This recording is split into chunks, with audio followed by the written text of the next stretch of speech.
¿Qué tal a todos? Es momento de arrancar con un nuevo análisis profundo. Hoy vamos a explorar un verdadero hito, una decisión que, francamente, generó un cambio de paradigma global en el mundo del derecho ambiental.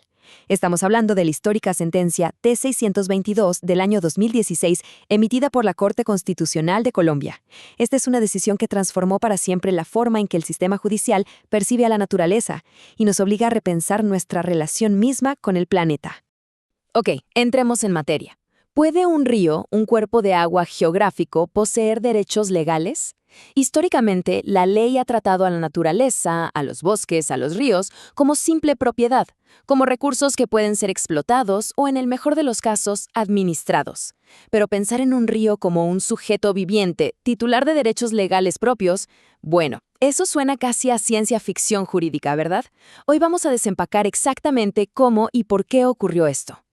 Para entender esta monumental decisión, vamos a seguir una ruta muy clara. Primero, veremos la crisis en el río Atrato. Luego, la búsqueda de protección fundamental. Tercero, el concepto de la constitución ecológica. Cuarto, qué son los derechos bioculturales. Y finalmente, la declaración de un río con derechos. Arrancamos con el punto número 1, la crisis en el Atrato, una verdadera tragedia de contrastes. Para entender este fallo, primero hay que entender el terreno. El departamento del Chocó, en Colombia, es mundialmente famoso por ser uno de los rincones más biodiversos de todo el planeta Tierra. Es un ecosistema sencillamente espectacular, hogar de densas selvas húmedas y, por supuesto, de la imponente cuenca del río Atrato. Es un lugar de una riqueza natural incalculable. Pero, y aquí viene el contraste trágico, esa riqueza choca de frente con su realidad social. Imagínense esto. A pesar de vivir en un paraíso ecológico, un abrumador 82.8% de la población de esta región sufre de necesidades básicas insatisfechas. Estamos hablando de los índices de pobreza más altos del país, una exclusión social histórica enorme y una falta casi total de infraestructura básica, como acueductos. Era, lamentablemente, el escenario perfecto para una crisis. Y esto ilustra perfectamente cómo se desencadenó el colapso. Por generaciones, las comunidades étnicas afrodescendientes e indígenas del Chocó practicaban una minería tradicional, muy artesanal. Era un método súper sostenible que convivía tranquilamente con la agricultura y la pesca, garantizando la comida de la gente. Pero a finales de los 90, la historia cambió. Irrumpieron en la región actores practicando minería mecanizada ilegal. Cambiaron las bateas y herramientas rústicas por maquinaria pesada, dragas de succión masiva y un uso totalmente indiscriminado de químicos tóxicos.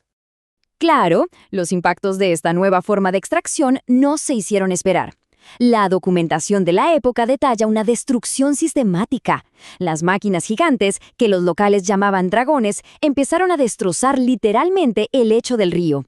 Hubo un vertimiento directo y masivo de sustancias supertóxicas, como mercurio y cianuro, directamente al agua. A esto súmenle una deforestación severa que causó que el río se llenara de sedimentos, bloqueando incluso las rutas navegables. Básicamente, el ecosistema del Atrato estaba siendo envenenado. Y las consecuencias humanitarias de todo este colapso ambiental fueron francamente desgarradoras. El costo humano fue altísimo. Por ejemplo, en 2014, el pueblo indígena Embera Catío reportó la trágica pérdida de 34 niños a causa del agua contaminada.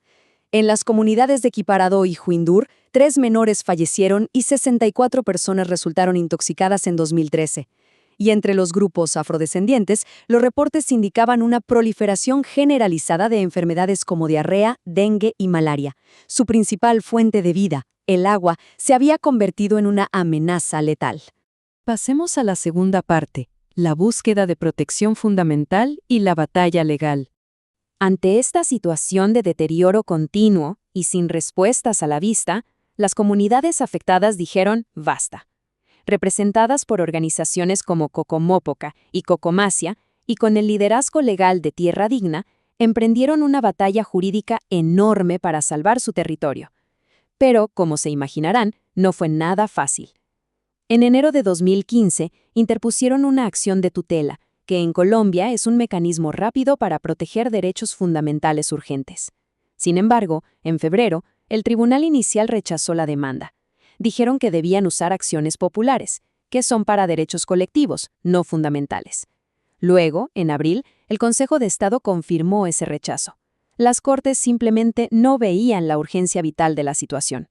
Pero aquí estaba el problema de fondo.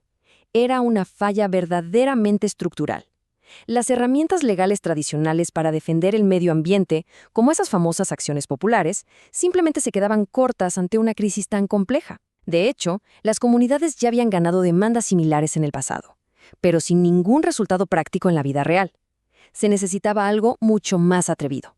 Una orden que enfrentara las violaciones sistémicas que involucraban a un montón de agencias gubernamentales. Y así llegamos a la sección 3, la Constitución Ecológica, un cambio total de perspectiva. Aquí es donde el caso da un giro impresionante y es seleccionado para revisión por la Corte Constitucional de Colombia, el tribunal más alto del país. Y la Corte decidió no ver esto como un simple problemita de contaminación aislado, sino que lo elevó a lo más alto de la filosofía jurídica. Se basaron en un concepto clave, el Estado social de derecho. En palabras sencillas, esto significa que el Estado no puede ser un simple espectador. Tiene la obligación absoluta de intervenir para garantizar la dignidad humana, la justicia social y el bienestar básico, sobre todo para las poblaciones más vulnerables. El formalismo de las leyes no puede ser una excusa para dejar que la gente sufra por falta de agua limpia. Vamos a movernos un poco para ver cómo esto transforma el derecho ambiental.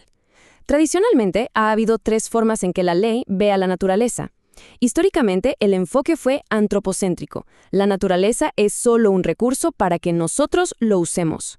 Luego, evolucionamos un poco a ser biocéntricos. Protegemos la naturaleza, sí, pero pensando en que nuestros hijos y nietos puedan sobrevivir. Pero la Corte aquí dio un salto revolucionario hacia la perspectiva ecocéntrica. Esto es, reconocer que la naturaleza es una entidad viviente con derechos intrínsecos, sin importar si nos es útil o no. Piénsenlo así, si la ley lleva siglos dándole derechos y personalidad jurídica a empresas que no tienen vida, ¿por qué no dárselos a la compleja red de vida que literalmente nos mantiene vivos? Para que no quedara ninguna duda, la Corte soltó esta frase poderosísima que encapsula todo el fallo. La tierra no pertenece al hombre, sino que el hombre pertenece a la tierra. La naturaleza es un verdadero sujeto de derechos. Esta es una de esas declaraciones que rompen con siglos de tradición legal. Afirma de frente que los seres humanos somos solo una especie más dentro de un ecosistema interconectado, y no los dueños absolutos del planeta. Lo que nos lleva a la sección 4, definiendo los derechos bioculturales. Naturaleza y cultura entrelazadas. Una vez que la Corte adoptó esta visión ecocéntrica, necesitaba convertirla en una herramienta legal real, algo que se pudiera aplicar. Y de ahí nace la definición de los derechos bioculturales. Es el reconocimiento jurídico de que conservar la biodiversidad es absolutamente inseparable de preservar las culturas, las tradiciones y la forma de vida de las comunidades que viven ahí. Proteger el río no es solo salvar agua y árboles, es salvar el tejido social y la cosmovisión milenaria de los pueblos del Chocó. Ahora, lo que resulta verdaderamente fascinante de esto es cómo todo encaja como en un rompecabezas gigante. Estos derechos no están aislados, forman un ciclo, donde el territorio y la biodiversidad son el hogar físico, mientras que la identidad cultural y el conocimiento tradicional son las herramientas ancestrales que mantienen ese ecosistema vivo. Si destruyes el río Atrato, borras del mapa la cultura de la gente que lo cuida, y si desplazas a la gente, el río se queda sin sus guardianes históricos. Son, a los ojos de la justicia, una misma entidad. Y finalmente, llegamos a la sección 5. Un río con derechos. La resolución histórica. Así que el punto crucial de todo este análisis es este. Después de ver la catástrofe y aplicar esta nueva teoría, la Corte Constitucional declaró formalmente que el río Atrato, toda su cuenca y sus afluentes son reconocidos legalmente como una entidad sujeto de derechos. Es un cambio monumental. El río Atrato tiene derecho a la protección, a la conservación, a su mantenimiento y a su restauración. Ya no es algo sobre lo que se discute en un tribunal, es un sujeto legal que debe ser defendido. Pero claro, las palabras bonitas en un papel se quedan en letra muerta sin acción. Por eso la Corte dio órdenes directas, medidas urgentes para todo el Estado. Fueron 4 pasos enormes. Primero, erradicar por completo las operaciones de minería ilegal. Segundo, arrancar un plan urgente para limpiar y descontaminar el agua. Tercero, restaurar el ecosistema que fue dañado. Y cuarto, recuperar y garantizar la seguridad alimentaria de todas esas comunidades. Y para asegurar que el río de verdad pudiera ejercer estos nuevos derechos, la Corte se inventó una figura legal increíble: la guardianía compartida. Dijeron que el Estado tiene que nombrar a un representante legal. Pero ojo a esto, las comunidades étnicas también nombran a sus propios representantes. Y juntos, en total igualdad de condiciones, forman la voz guardiana del río Atrato. El Estado ya no puede tomar decisiones sin escuchar a las comunidades. Y las comunidades ahora tienen el poder legal para exigir que se hagan las cosas. Para ir concluyendo, lo que pasó en Colombia con esta sentencia es un verdadero faro para el futuro del derecho ambiental en todo el mundo. Nos demuestra que para resolver crisis ecológicas complejas, necesitamos innovación valiente, entendiendo de una vez por todas que la supervivencia humana está amarrada a la salud de nuestros ecosistemas. Y para cerrar nuestra exploración de hoy, les dejo esta pregunta para reflexionar.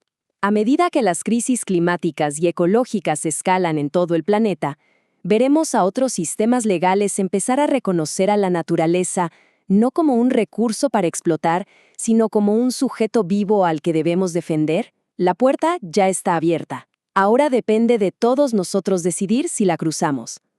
Ha sido un placer acompañarlos en este análisis. Nos vemos en la próxima y que siga el aprendizaje.